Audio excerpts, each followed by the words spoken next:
돈의 감각. 이명노 지음.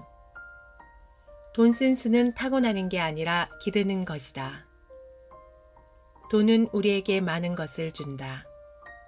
친구, 사랑, 가족, 생명 등 이 모든 것이 돈과 관련이 있다.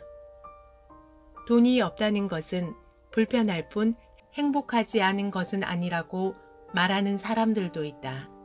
하지만 우리의 삶 속에 돈은 어느 정도 가지고 있지 않으면 불편할 뿐만 아니라 행복도 빼앗아 간다. 돈은 생명과도 같을 때가 있다. 당장 병원비가 없다면 내가 사랑하는 사람을 눈앞에서 아무것도 하지 못하고 떠나보낼 수도 있기 때문이다. 이런 돈을 어떻게 하면 잘 관리하고 벌 수 있을까 고민을 했는데 책을 보면서 어느 정도 돈의 흐름에 대해 이해하게 되었다. 이 책은 제1장 돈의 감각을 기르기 위한 경제 지식부터 제7장 돈은 미래를 알고 있다로 서술되어 있다. 그중 현재 우리가 가장 기본적으로 알아야 할 내용에 대해 정리해 보았다. 돈이란 무엇인가? 돈은 언제나 우리 주변에 있기에 그에 대해 진지하게 생각해 본 적은 거의 없을 겁니다. 그러나 사실 자본주의 경제체계 속에 살면서 돈의 흐름을 명확하게 인지하는 것은 무엇보다 중요합니다. 돈의 흐름을 이해할 때 누구보다 날카로운 돈의 감각이 생길 것입니다. 현명한 사람은 자신이 경험하지 않더라도 다른 사람의 다른 조직에 다른 국가에 먼저 겪었던 사건을 통해 통찰을 얻고 대비합니다. 경제의 핵심은 돈이며 돈을 알아야 경제를 분석하고 해석할 수 있습니다. 돈은 여러분의 지갑 속에, 은행 계좌 속에 있기도 하고 정권 계좌의 특정 주식으로 있기도 합니다. 이런 돈의 총량을 통화량이라고 부르는데 통화량이 많고 적음에 따라 가격이 오르거나 내려갑니다. 그러나 돈을 관리하는 정부와 중앙은행은 이것을 미리 알려주지 않습니다. 모두가 한 방향으로 움직이면 거래가 이루어질 수 없기 때문입니다. 그래서 어딘가에 돈을 투자하려면 통화량의 증감 추세를 미리 알아차리는 게 중요합니다. 돈이 부족하면 경제가 잘 돌아가지 않습니다. 언론이나 사람들이 경기가 좋지 않다고 말을 할 때는 돈이 잘 회전되지 않고 있구나 라고 생각해야 합니다. 디플레이션의 시작.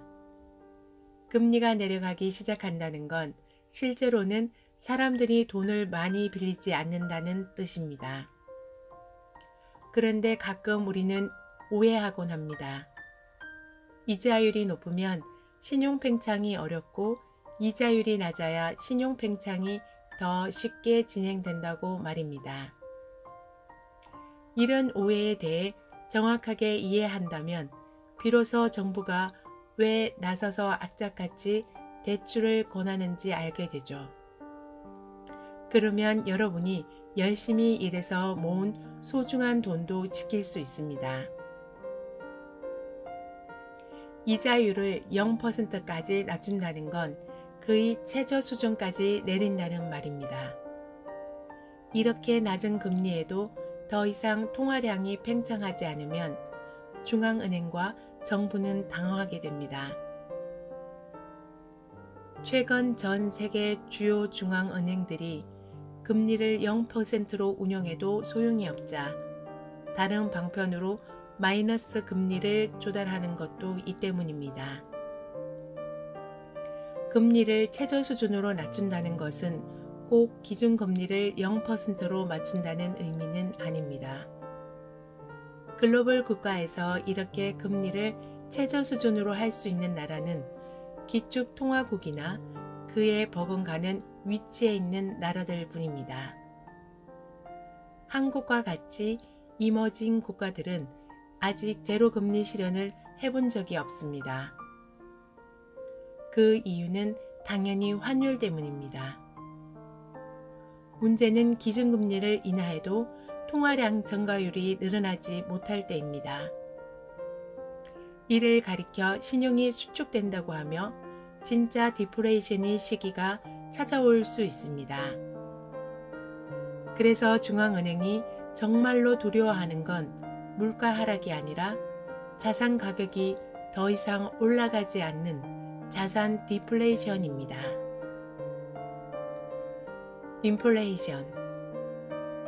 인플레이션은 중앙은행의 통화 공급과 신용 팽창이 그 나라의 총 생산보다 더 많은 경부에 생겨납니다.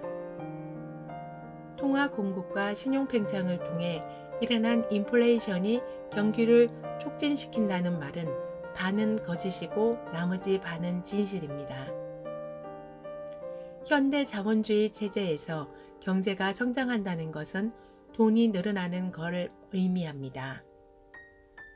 돈은 누군가가 빌린 부채이므로 성장하는 만큼 돈이 늘어나야 정상입니다.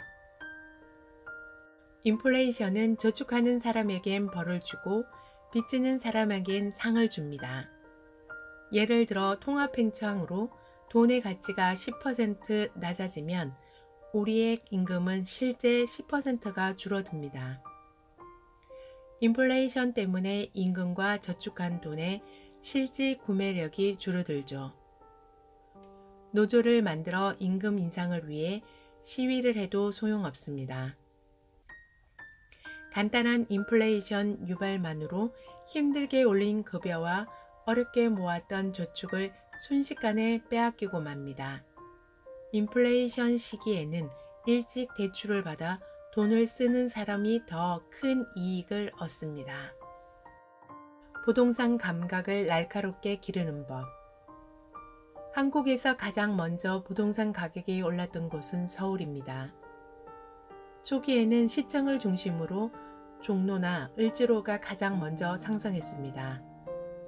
그 이유는 일자리가 그곳에서 가장 많았기 때문입니다. 개발도상국에서 경제가 성장한다는 건 도시화가 진행된다는 것을 의미합니다. 도시화로 인해 더 많은 공간을 필요로 했고 동대문이나 강남이 개발되면서 도시화는 확장되어 갔습니다. 하지만 서울 시내에서 더 이상 주거 공간이나 사무용 건물을 확보할 수 없자 서울에서 가까운 지역을 개발하게 된 것입니다.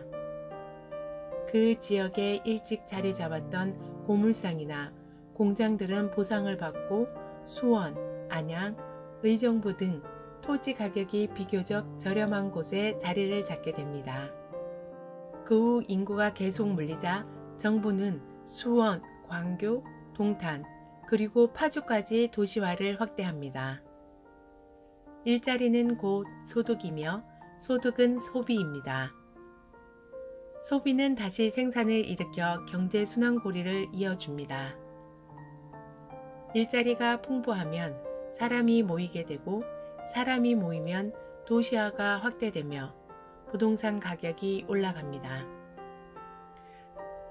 그 결과로 부채가 늘어나고요.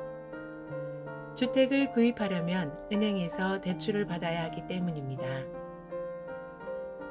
결국 부채는 자산 가격 상승을 보여주는 지표라 할 수 있습니다. 그런데 최근 서울 강북 지역에 일자리가 있는 사람들이 타깃으로 많은 아파트가 건설되고 있습니다. 수색, 과자지구를 비롯해 고양, 삼성 등은 일산보다 서울과 훨씬 가깝습니다. 당연히 일산에서 서울과 더 가까운 지역으로 이전하는 사람이 늘었지만 그보다 위쪽인 파주, 문산 지역에 일자리는 증가하지 않았기에 일산 아파트의 수요는 줄어들 수밖에 없었을 것입니다. 사람들은 더 좋은 곳, 더 편리한 곳에서 살고 싶어 합니다. 당연히 일산보다 서울에 살고 싶어 하지만 서울 지역의 아파트 가격이 너무 오르면 돈이 부족한 사람들은 일산으로 이사합니다. 이렇게 되면 서울의 아파트 가격이 하락하는 결과를 초래할 수 있습니다.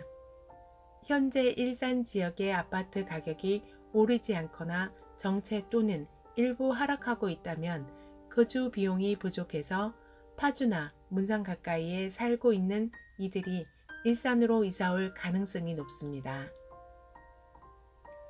일자리가 사라지면 소비가 줄고 소비가 줄어드니 다른 기업들이 떠나는 저성장의 악순환, 이런 상황에서 기존의 정치적 지형을 유지하는 건 불가능합니다.